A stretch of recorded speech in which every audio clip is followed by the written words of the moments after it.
Hello everyone and welcome back to Hemel-Down Model Railway. So today's video is a continuation of the station section. So without further ado, let's crack on with the video.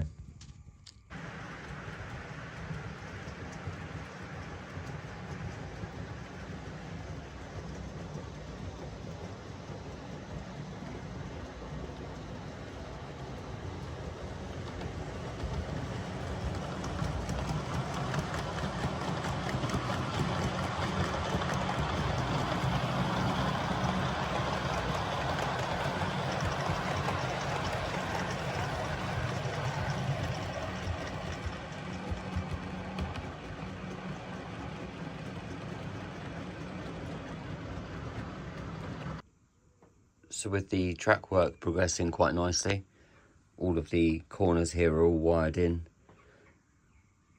I've laid all of this track here and all the corners are done up in this section here. I've just got another couple of lines to put in here and then another two down in this section. So before I go any further, what I've done is to put some supports in the back here and then add in some ply so that I can start attaching the back scenes. So this is my next project now. I'm ready to lay the first part of the back scene on there, so I'll bring you back once I've got these up. So this is the back scene all in place.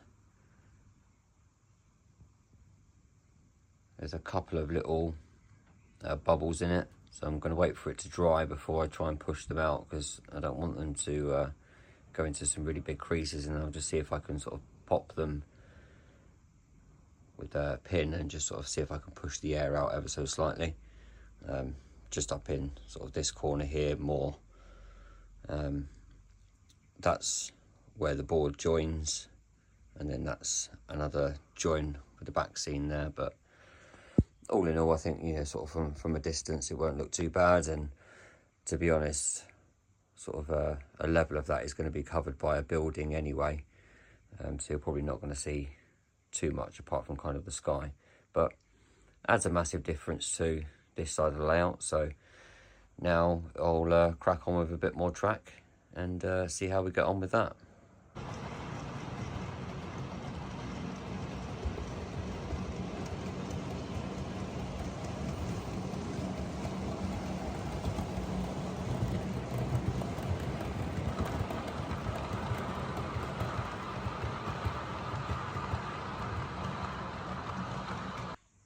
So a bit more progress with the layout. I'm working out now my track all in this section here.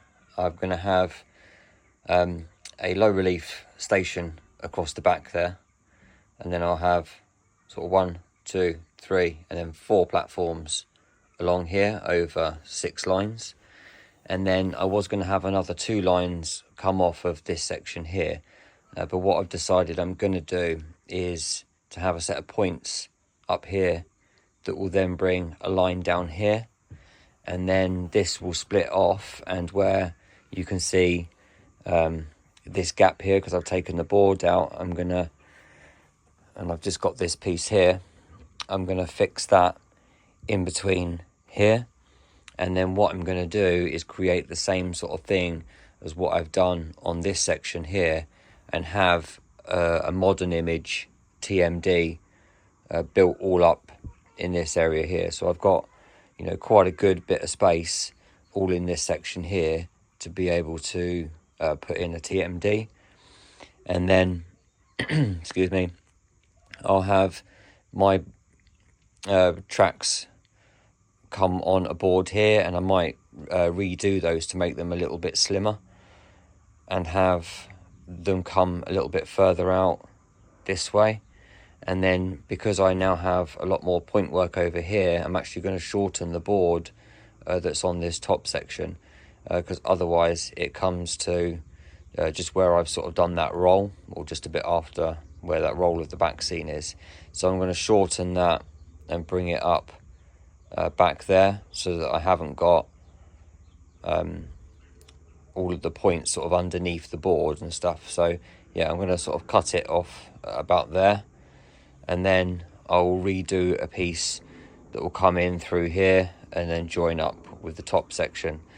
This will then give me a load of space in the middle here where I'm going to do some sort of factory buildings. I might do a little sort of goods yard or something like that, where they've you know, some sort of factory or something, or a goods shed or something in this section here, and then leading off to a TMD and storage yard just up here.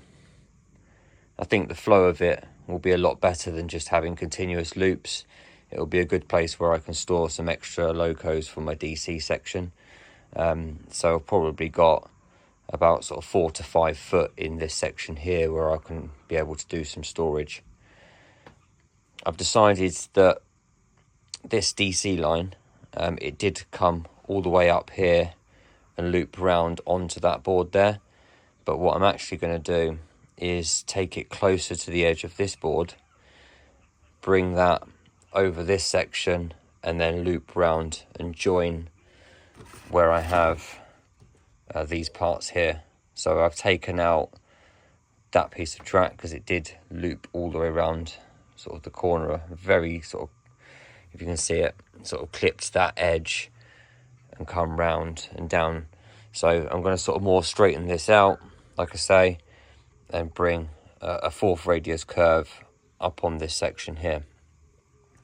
What I've done also is I did have, and you might be able to see the sort of lines, but I did just have a little sort of storage siding that used to go across there. I've now taken that piece out and put a curve in, and it will go down round this section, which will then give me sort of a passing loop to hold something, you know, in these platforms. So I've got 2 lines going up that way, 2 going down that way, and then 2 trains going up that way. So then I can have, you know, something come up round to this section, and then I've got some more point works, a little bit of a siding that goes off up that section. So just some sort of different ways that the trains can go all in around this section here. So yeah, I'm quite happy with how it's going to look. I've done pretty much all the wiring now for the middle bits. It's just going to be now a case of straightening the track up before I then pin it down. And I've only got that little piece there to connect up now round to the other loop in the corner. So I'm gonna kind of leave the video here. This is taken quite a lot of time to cover sort of 16 foot of track and doing all the backboards and the back scenes as well. So I do hope that you've enjoyed this update. I'd like to say a massive thank you to everybody that's joined me recently, and a big thank you to all my subscribers and also the people that follow me on Patreon. So thanks very much, and I will speak to you soon. Bye for now.